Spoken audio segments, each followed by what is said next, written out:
சொல்ல அழைத்தது மட்டுமல்ல, நான் உன்னை அறிந்திருக்கிறபடினால் உன்னை மீட்டு என்னுடைய சமூகத்தில் என்னுடைய நாமத்தை உனக்கு தரிப்பித்து என் அருகாமையில் கொண்டு வந்து வைத்திருக்கிறேன்.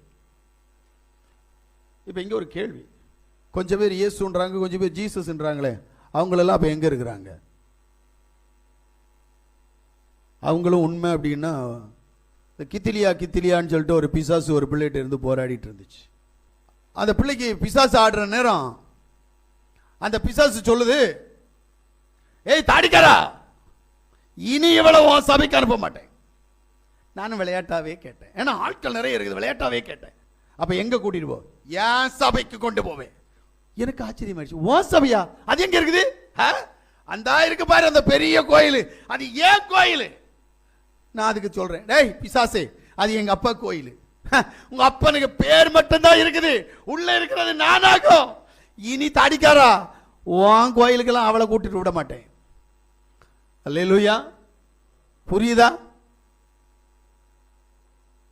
அது மாதிரி கழிஞ்ச நாள்ல ஒரு அம்மா சொல்லி இருக்கிறாங்க, ஓடி வந்துடுறா.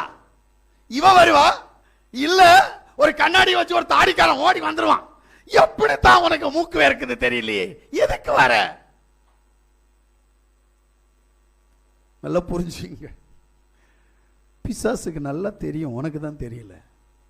பிசாசு உன்னையும் அறிஞ்சிருக்கிறான், கடவுளையும் அறிஞ்சிருக்கிறான்.